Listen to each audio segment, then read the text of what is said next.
Vamos a presentar a Lara Svendsen en este caso. Lara es ingeniera agrónoma de la Universidad de El Salvador.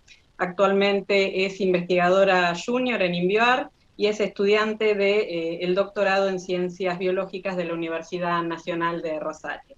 Lara nos va a estar presentando en esta oportunidad su trabajo que se titula Búsqueda y selección de agentes herbicidas a partir de extractos acuosos de plantas. Bueno, adelante Lara cuando quieras. Hola, buenas tardes. Gracias por la presentación y, sí, como bien dijiste, la búsqueda y selección de agentes herbicidas a partir de extractos acuosos de plantas. Lo que yo les quiero mostrar es un trabajo que plantea el hallazgo de compuestos activos novedosos, ingredientes activos nuevos con nuevos modos de acción que sean parte de la solución a las numerosas problemáticas que ya estamos planteando en este congreso. Nosotros buscamos esto a partir de los metabolitos secundarios de las plantas, los cuales son compuestos que están involucrados en la adaptación a situaciones de estrés y condiciones adversas de las plantas, por ende tienen una estrecha relación con determinados tipos de estrés ambiental. Hay numerosa bibliografía sobre que determinados estrés inducen la producción de metabolitos secundarios, los cuales también está descrito que numerosos metabolitos secundarios suelen tener efecto en la fisiología, en la biología de otros organismos como plantas, pudiendo servir para el desarrollo de nuevos herbicidas. Entonces, con esta premisa, nosotros planteamos un proceso de búsqueda y selección de plantas que estén en situaciones de estrés, no cualquier estrés, sino sequía, altas temperaturas, altos niveles de radiación, que junto con esta bibliografía también tenemos trabajos anteriores de nuestro grupo que la recolección de numerosas plantas a lo largo de muchas condiciones ambientales distintas demostraron que aquellas plantas que se recolectaron en estas condiciones que les menciono tuvieron un efecto inhibidor sobre otras especies vegetales.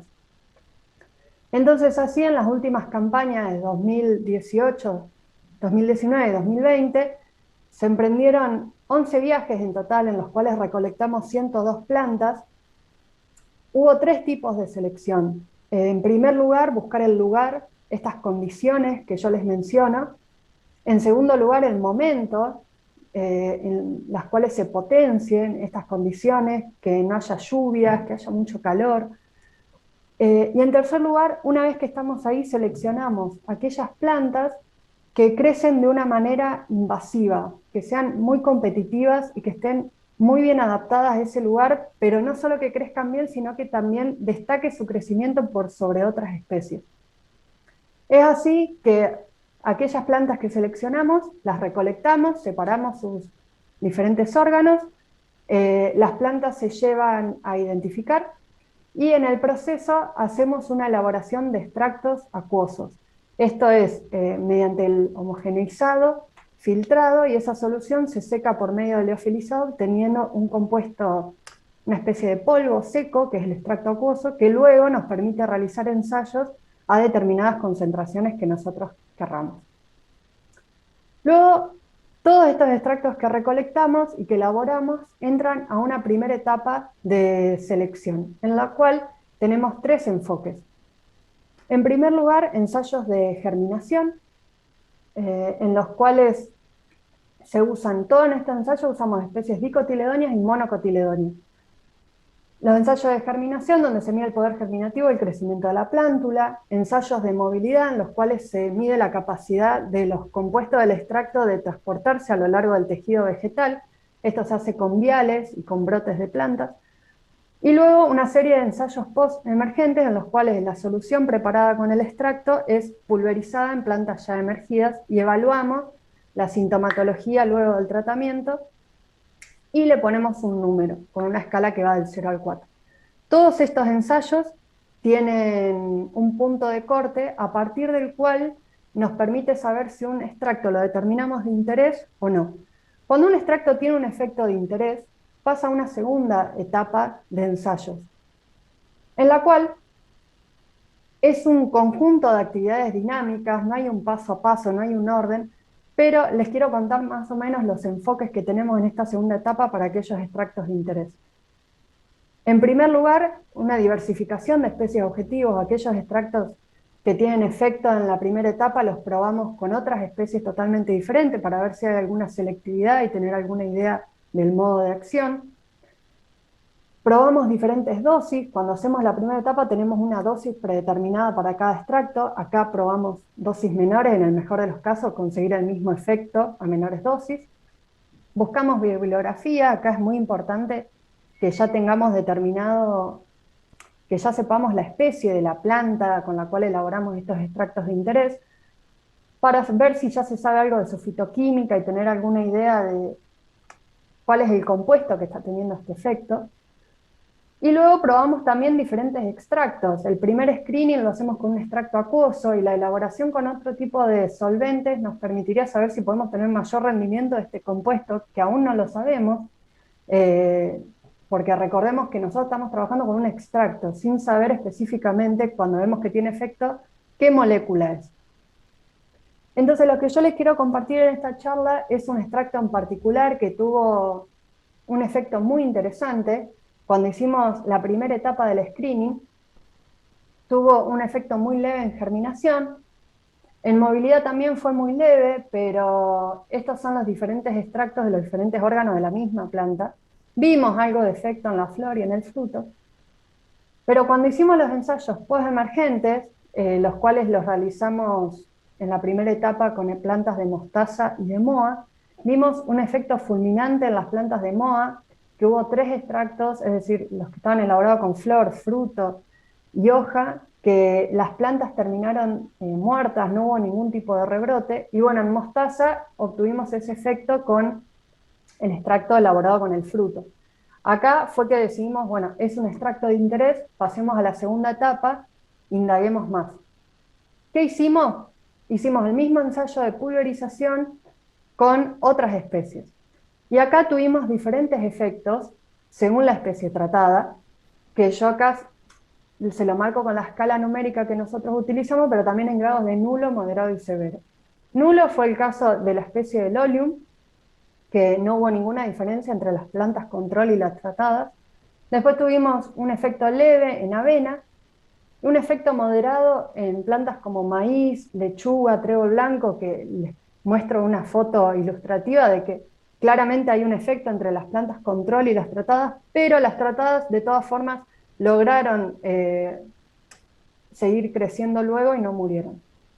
Pero cuando pasamos a las plantas que tuvieron un daño severo, ¿a qué nos referimos con esto? Que las plantas directamente murieron y no hubo ningún tipo de rebrote. Este fue el caso de Hipomoea, de Secaria, que es la moa, Amaranthus y el sorgo. Esto es lo que les quiero compartir en detalle. Recordemos que estas fueron plantas pulverizadas con el extracto elaborado con esta planta, un extracto acuoso, a 20 miligramos por mililitro. Y este fue el efecto que tuvimos a los 7 días de pulverizadas, excepto en sorgo, que es a los 14 días, y las plantas de la foto, aunque tienen algo de tejido verde, no hubo ningún tipo de rebrote. Y bueno, fue muy interesante, es muy interesante el hecho de que las plantas no hubo efecto de contacto, sino que fue algo progresivo, y los tejidos terminaron totalmente necrosados, y siempre mantuvimos las plantas después para asegurarnos si había rebrote y nunca lo hubo. Luego probamos este extracto, lo comparamos con el ácido pelargónico, que es un bioherbicida, y lo hicimos para que sea más fácil de entender. Arriba son todas monocotiledóneas, abajo son todas dico. La primera tanda de maceta a la izquierda es control, no tiene ningún tipo de tratamiento. Al medio el ácido pelargónico a una dosis de 4%, que buscamos en la bibliografía y era una dosis media, media alta. Y la última tanda de macetas con nuestro extracto acuoso de lo que llamamos la planta 33, a una dosis de 20 miligramos por mililitro. Y bueno, el efecto fue mejor que en el ácido pelargónico. Esta foto a los 7 días. El ácido pelargónico tiene un efecto de contacto, por ende su efecto se ve enseguida, en cambio el extracto tarda un poco más. Y como se ven las plantas monocotiledóneas, hay una diferencia entre moa y sorgo y maíz y avena. Esto también lo repetimos en plantas de Amaranthus palmeri, en los cuales se vio lo mismo. Las plantas tratadas con el extracto tuvieron un efecto mucho más severo que aquellas tratadas con el ácido pelargónico. Y lo interesante de esto, que les voy a compartir con un video, es que posiblemente el efecto suponemos que podría ser sistémico porque es progresivo. En estos videos tenemos a la derecha plantas de hipomoea pulverizadas a la misma dosis, a la izquierda al contrario, luego las plantas pulverizadas, y a la derecha son plantas de Amaranthus. Y bueno, espero que lo puedan ver bien. A los primeros días es muy leve lo que se ve, y a medida que avanza pareciera haber una traslocación del extracto a lo largo de la planta y un daño de tejido progresivo hasta que al final las plantas quedan totalmente dañadas y no, repito siempre, no vuelve a haber rebrote. Ya para los 9 días, en el caso de Amaranthus, termina de morir la planta, y bueno, en el caso de Hipomoea para los 10, 11 días.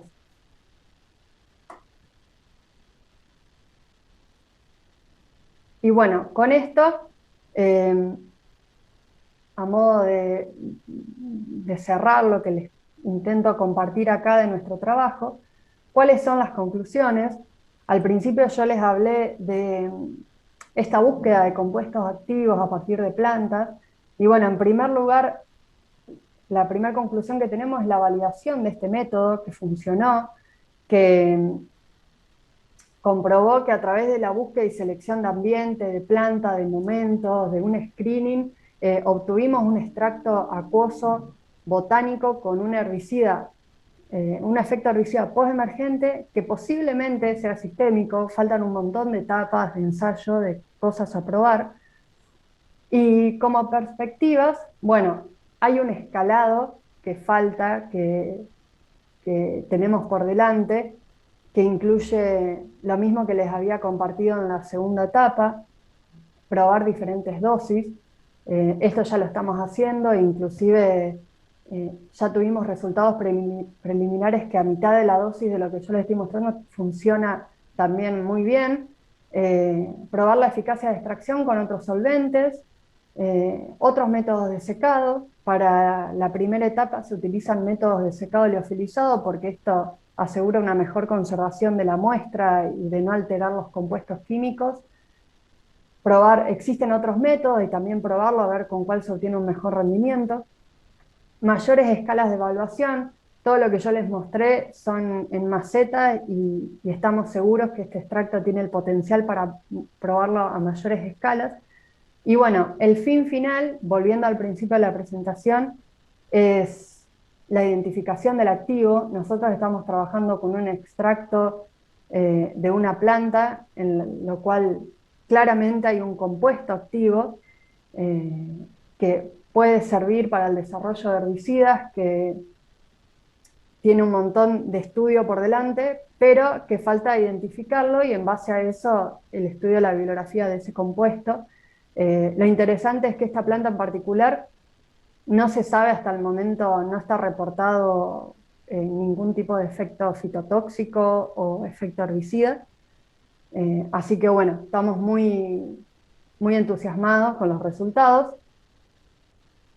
Y bueno, creo que me aceleré un poco, pero para cerrar les quiero agradecer a todos la atención y compartirles la empresa donde yo trabajo, que es Indioar, que estamos en Rosario, y que están más que bienvenidos a visitar la página de internet, en la cual hay un montón de otros trabajos que estamos desarrollando y cosas que vamos haciendo. Y bueno, mi contacto ante cualquier consulta que tengan, sea bienvenido. Así que muchas gracias, y muchas gracias a la organización de ASACIM por la invitación. Bueno, muchas gracias, Lara. Excelente tu presentación, un tema muy, muy interesante también. Te voy pasando alguna pregunta que nos fue llegando. En primer lugar, a ver si hay algún producto bioherbicida a nivel comercial, ya sea en Argentina o en otro país, si tenés algún tipo de conocimiento al respecto. Acá en Argentina, que yo esté al tanto, aún registrado no, el contexto de bioherbicida es el de todos los productos biológicos, es donde hay más demanda. A nivel mundial sí existen bioherbicidas, el ácido pelargónico que mencioné, que usamos como control positivo, es uno. Es muy interesante el hecho también de que la mayoría de los bioherbicidas que existen están desarrollados a partir de microorganismos. Nosotros acá estamos planteando el desarrollo a partir de metabolitos de plantas, este concepto que se menciona mucho en nuestro grupo de malezas que matan malezas. Y bueno, es posible, quizás no es tan común como este desarrollo que te menciono de microorganismos, pero sí existe y hay una demanda muy alta y eso está bueno para este tipo de resultados. Bien, genial. Te paso otra. No sé si tienen pensado estudiar o si ya han arrancado a ver algún tipo de estudio acerca del comportamiento de estos tipos de productos bioherbicidas, si tienen algún tipo de comportamiento residual, estos extractos a nivel de suelo, y el efecto que puedan llegar a tener en la microbiota o en organismos no blancos en este caso. Claro.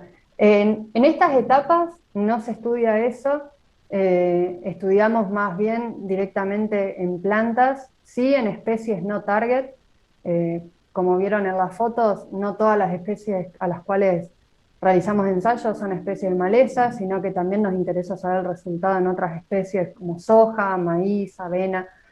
Eh, pero en cuanto, también se hacen screening en especies de insectos y de microorganismos, pero bueno, más bien pensado al efecto de que puede llegar a tener este extracto, pero no profundizamos a la microbiota del suelo. Pero sí es algo muy interesante que lo tenemos en cuenta en la búsqueda de bibliografía y que tiene que estar presente sí o sí en etapas más adelante para el desarrollo del producto. Pero bueno, ya el hecho de que sea biológico nos da ese pie de que generalmente, no siempre, pero generalmente la toxicidad y la permanencia en el ambiente sea menor.